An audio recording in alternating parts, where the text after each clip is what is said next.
بسم الله الرحمن الرحيم.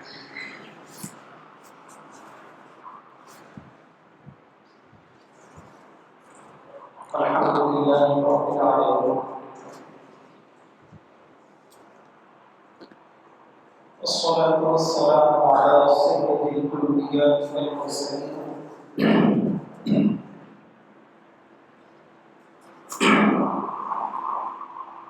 أما بعد. أعوذ بالله من الشيطان الرجيم. بسم الله الرحمن الرحيم. إن هذا القرآن يهدي للتي هي أقوم ويبشر المؤمنين الذين يعملون الصالحات أن لهم أجرا كبيرا. صدق الله العلي العظيم. تھوڑا قریب آ کر کے بیٹھ جائیں. جو احباب باہر میں انتظار میں ہوں وہ جلد از جلد اندر تشریف لے آئیں.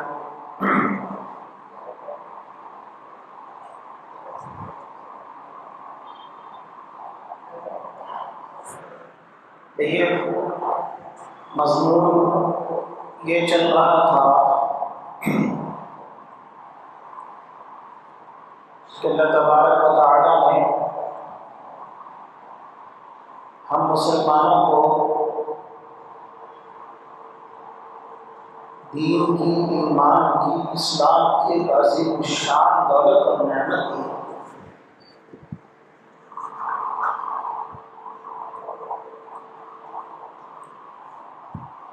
اور ہم مسلمانوں کے پاس یہی وہ دولت ہے. اسی دولت کی وجہ سے غیر مسلم جتنی قومیں ہیں وہ ہم سے حسد کرتی ہیں.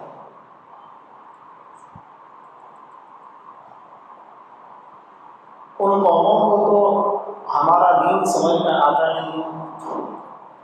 وہ تو مادر پدر آزاد زندگی گزارتے ہیں. دنیا کے لیے ان کا سب کچھ ہوتا ہے، جو کچھ ہے ان کا سارا مطمئن نظر دنیا ہوتی ہے. اور اسی زاویہ نگاہ سے وہ اپنی ترقی کے راستے طے کرتے ہیں. تو الٹے سیدھے راستوں پر چلتے ہیں اور پھر دیکھتے یہ ہیں کہ یہ مسلمان قوم ہے جو قوم ان راستوں پر چلنے والوں کو اچھی نگاہ سے نہیں دیکھتی اور ان راستوں پر چلنا نہیں چاہتی. اور پھر وہ یہ سمجھتے ہیں کہ ان کے پاس کوئی ایسی چیز ہے کہ جس کی وجہ سے یہ لوگ ہماری طرف کو مائل نہیں ہوتے. وہ ان کا دین، ان کا ایمان، یہ جو ان کے پاس ہے، جب تک یہ چیز ہے کہ ہمارے راستے پر چل نہیں سکتے. حسد کا شکار ہے. وہ چاہتے یہ ہیں کہ ان کے پاس سے بھی یہ دین، یہ ایمان کی دولت ختم ہو جائے تو پھر ہم میں اور ان میں کوئی فرق باقی نہیں رہے گا. پھر یہ ہمارے برابر ہو جائے گا. پھر یہ ہمارے ساتھ قدم بقدم چلیں گے. کوئی چیز رکاوٹ نہیں ہوگی. ہمارے ساتھ قدم سے قدم ملا کر چلنے میں ان کے لیے کوئی چیز رکاوٹ نہیں ہوگی. تو اسی لیے اسے پہلے جمعہ میں بھی بات آئی ہے کہ وہ کوششیں کرتے ہیں. اسلام فوبیا جو اس وقت پورے دنیا کا سب سے بڑا مسئلہ بنا ہوا ہے، ہم لوگ جانتے ہیں کہ کس طرح پروپیگنڈے کو چلاتے ہیں. اسلام کے خلاف، اسلام کی پاکیزہ تعلیمات کے خلاف، ایمان کے خلاف، دین کے خلاف. پوری دنیا کا ماحول بھی ہے اور پھر ہمارے ملک میں بھی اس طرح کی فضا ہے. اب میں ان سیاسی باتوں کو تو میں چھیڑوں گا نہیں اور نہ وہ اس وقت موضوع بحث ہے. اور اس سلسلے میں قانونی اعتبار سے ہم مسلمانوں کو اس طرح کی جو ان کی غلط منصوبہ بندی ہے، تو اس سلسلے میں ہمیں قانونی طور پر جو راستہ اختیار کرنا چاہیے وہ کریں، کرنا بھی ہے. وہ ہمارے جو مسلم لیڈر ہیں وہ سوچیں اس سلسلے میں کہ قانونی اعتبار سے ہمیں کیا کرنا ہے. لیکن اس وقت یہ عرض کرنا ہے کہ بھائی یہ جو دین و ایمان سے ارتداد کا مسئلہ ہم مسلمانوں میں پھیل رہا ہے، اور تو بڑی فکر والی بات ہے تو اس کے کیا اسباب ہیں اور اس سلسلے میں ہمیں کیا کرنا چاہیے؟ یہ چیز دینی اعتبار سے، ایمانی اعتبار سے قرآن و سنت کے مطابق ایک مسلمان کو گویا کیا کرنا چاہیے، یہ اس وقت اصل موضوع ہے اور یہی چیز بہت اہم ہے۔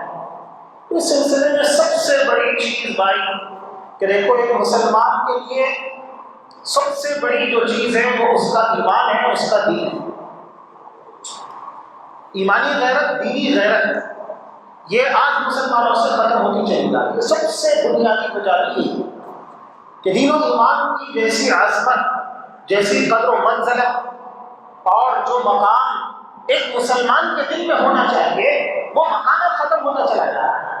یہ سب سے بڑا فکر والی بات ہے اور یہ سب سے اہم سبب ہے کہ آج جو واقعات ہمارے سماج میں تھوڑے بہت ارتداد کے، یہ بات بھی آ چکی ہے کہ بہت زیادہ ارتداد تو پھیل نہیں رہا، فکری ارتداد ہے، تہذیبی ارتداد ہے، لیکن اعتقادی ارتداد نہیں پھیل رہا۔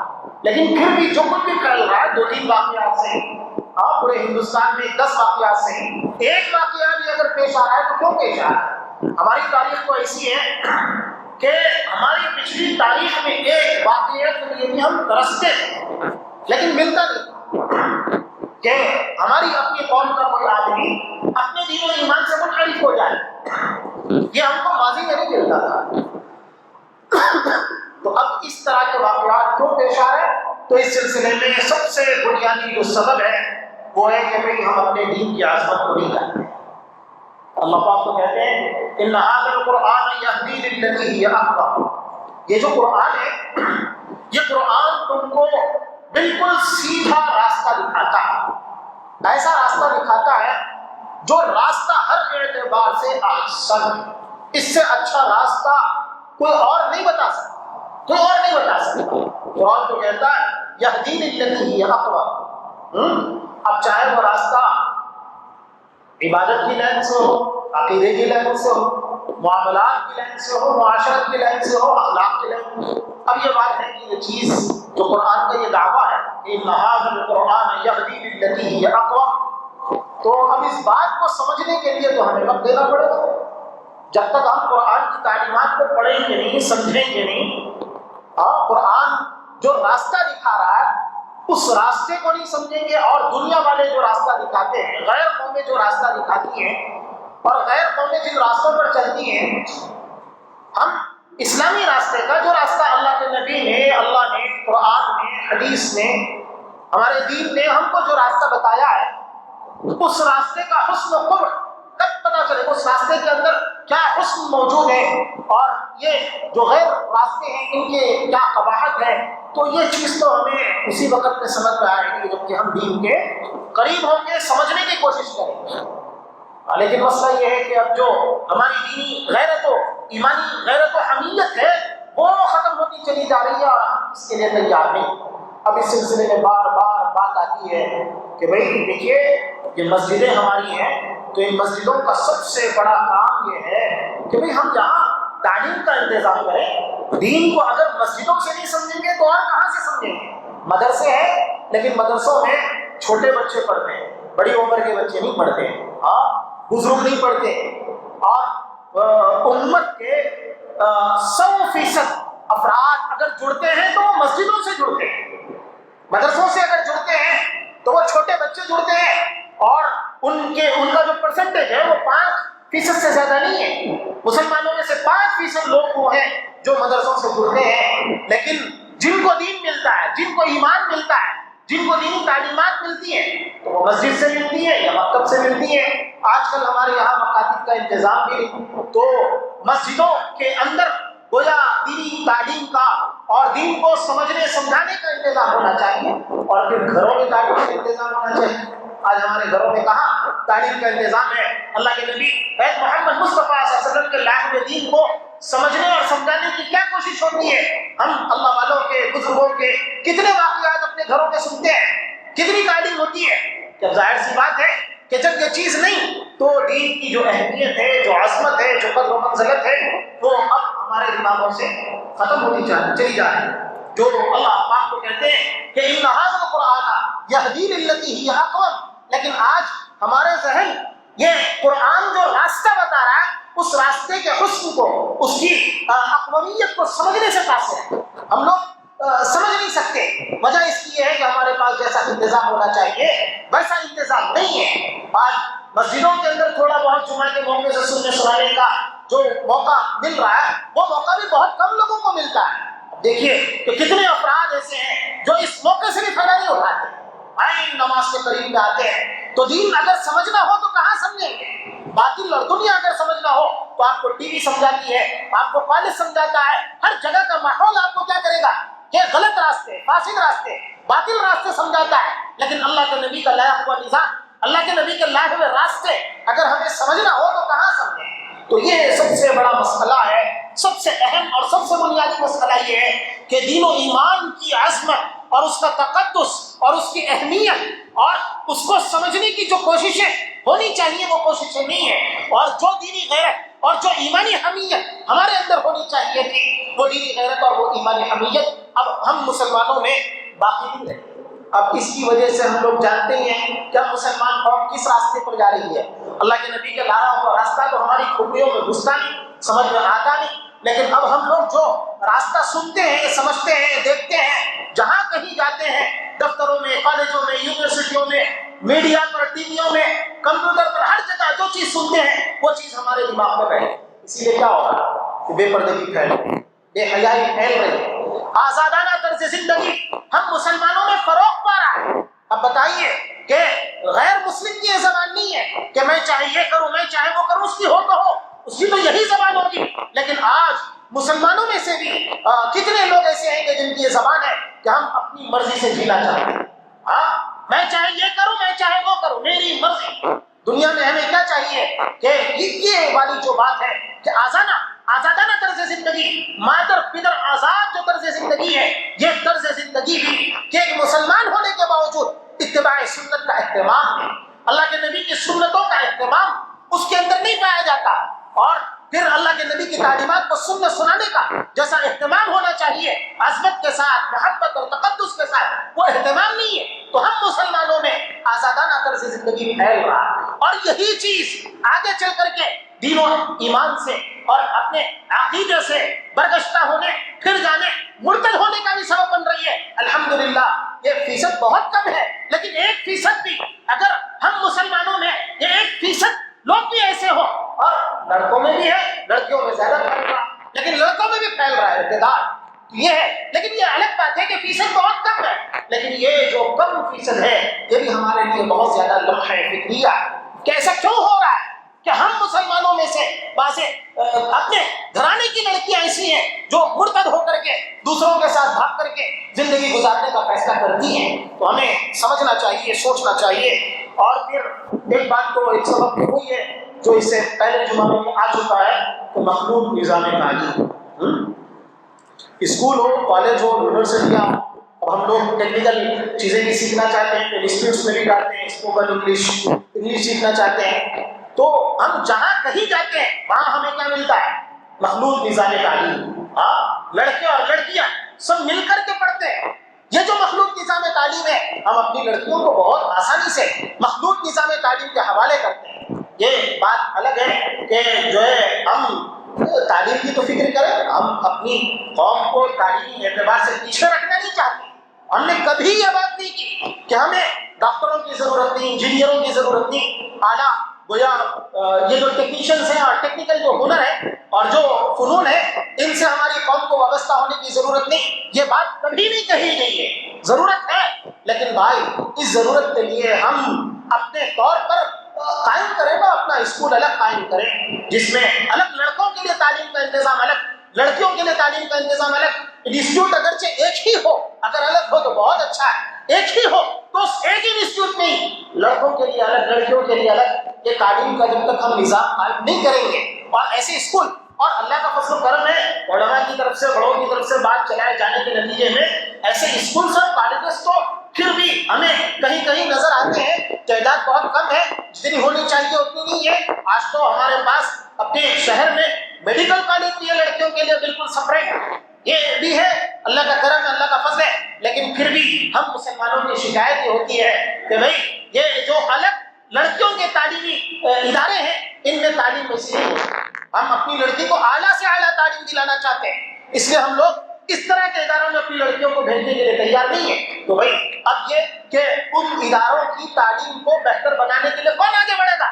اگر ہم آگے نہیں بڑھیں گے تو اور کون آگے بڑھے گا؟ اپنی قوم کے لیے اگر ہم پیسہ نہیں لگائیں گے، ہم انتظام نہیں کریں گے، اگر ہمیں اپنے قوم کی، اپنے نسل کی، دین کی، ایمان کی حفاظت کی اہمیت ہمارے پاس کچھ ہے تو پھر اس کے لیے آگے بھی ہمیں ہی آنا ہے۔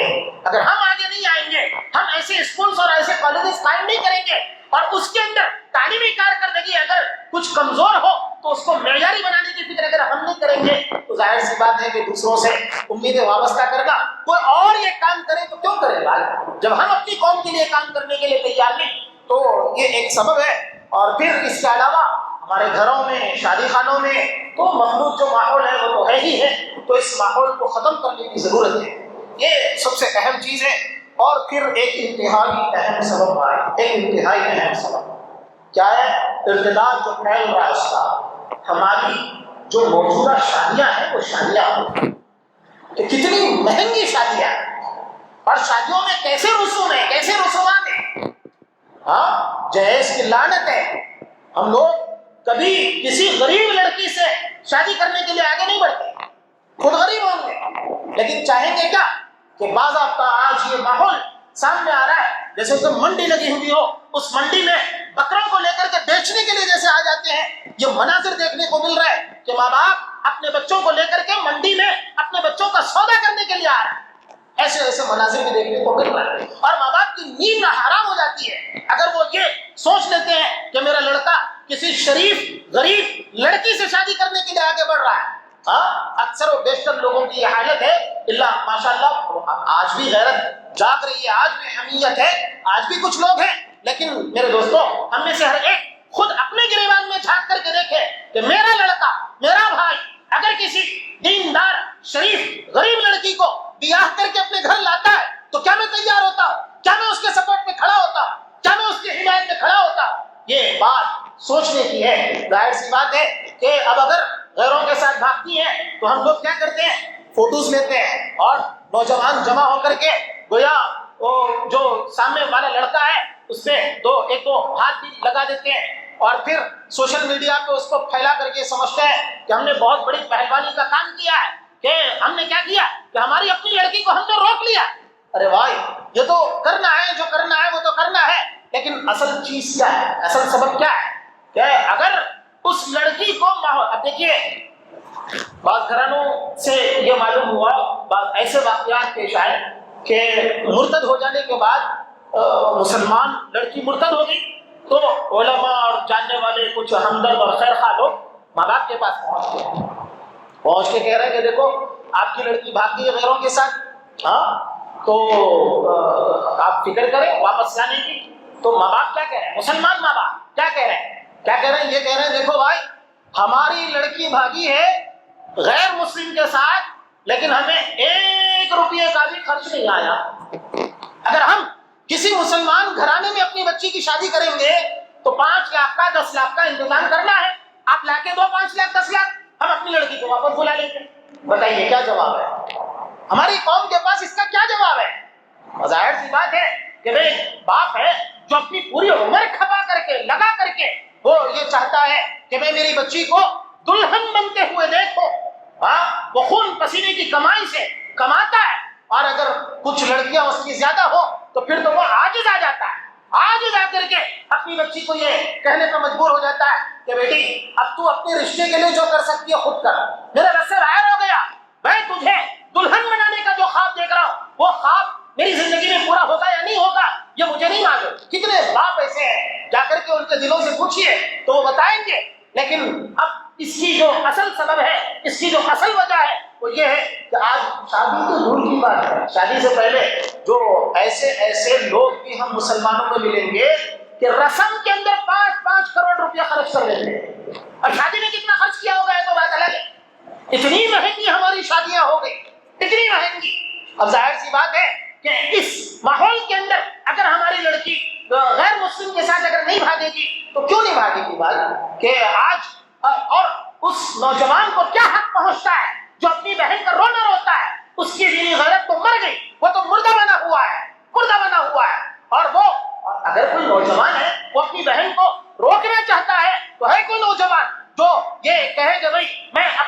سنت کے مطابق کرو.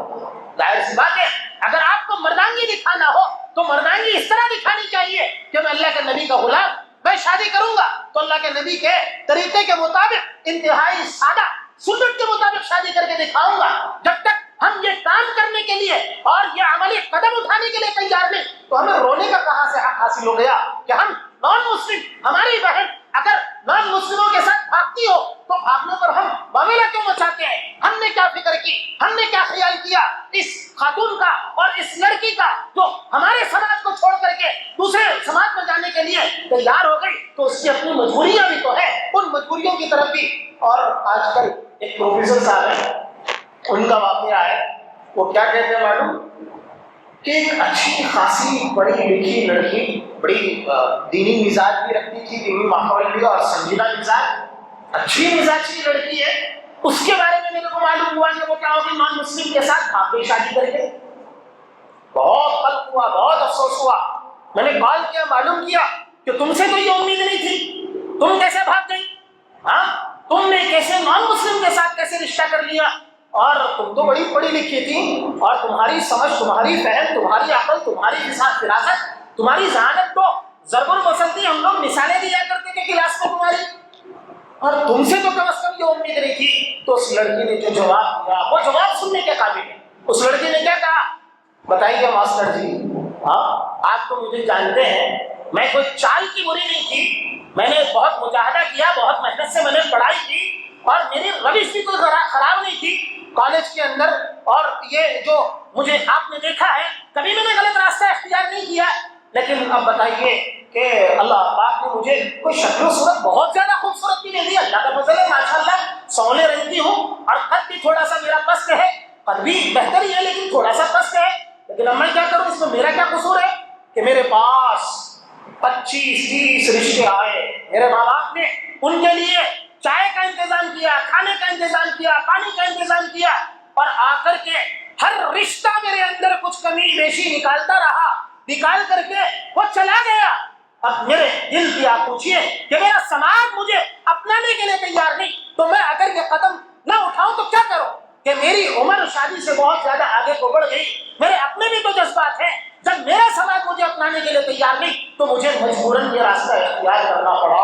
اس لڑکی نے بات کہی. اب ہم غور کریں کہ ہمارے سماج میں یہ واقعہ نہیں ہے کہ جس طرح ایک چپل پسند کرتے ہیں جا کر کے سبزی جس طرح پسند کرتے ہیں ہم لڑکی کو اس طرح پسند کرتے ہیں کہ ذرا سا بھی کوئی نقص میں اگر اپنا لڑکا کالا کروٹا یا یہ تھوڑا بہت اس میں کچھ کمی بھی ہو تو وہ کمی کو تو ہم دیکھتے نہیں، لیکن چاہتے یہ ہے کہ لڑکا جیسا کیسا بھی ہو لیکن ہمارے گھر میں اگر آئے تو کوئی پورا ہے، کوئی خوبصورت ہے.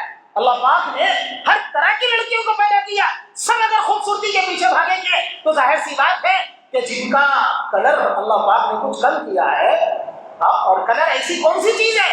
اللہ کے نبی نے تو ہدایت دی تھی، اللہ کے نبی نے تو کہا تھا کہ دیکھو خوبصورتی کے پیچھے مت بھاگو، کمال یہ جو لحسبھا ولمالھا ولجمالھا ان چیزوں کے پیچھے مت بھاگو کہ لڑکی کے اندر مال دیکھ کر کے تم نکاح کرنے لگو، لڑکی کی خوبصورتی دیکھ کر کے تم نکاح کرنے لگو، تو یہ سارے کام تم نہ کرو. یہ اللہ کے نبی نے کہا تھا، اور اللہ کے نبی نے کہا تھا فَاظْفَرْ بِذَاتِ الدِّينِ، دیکھو دینداری کو دیکھ کر کے تم کامیاب ہو جاؤ. لیکن ہم نے اللہ کے نبی کے ان سارے فرامین کو نظر انداز کر دیا اور اس کا نتیجہ اب ہم بھگت رہے ہیں. جب ہماری لڑکیاں ہمارے ہاتھ سے بھاگ رہی ہیں، اللہ پاک کہنے سننے سے زیادہ عمل کی توفیق نصیب فرمائے، اور اس کے جو واقعی اسباب ہیں، حقیقی جو اسباب ہیں، ان اسباب کو سمجھنے کی توفیق نصیب فرمائے، اور دینی غیرت و حمیت اور پھر دین سے مناسبت اور تعلق پیدا کرنے کی اللہ پاک توفیق نصیب فرمائے. آمین وآخر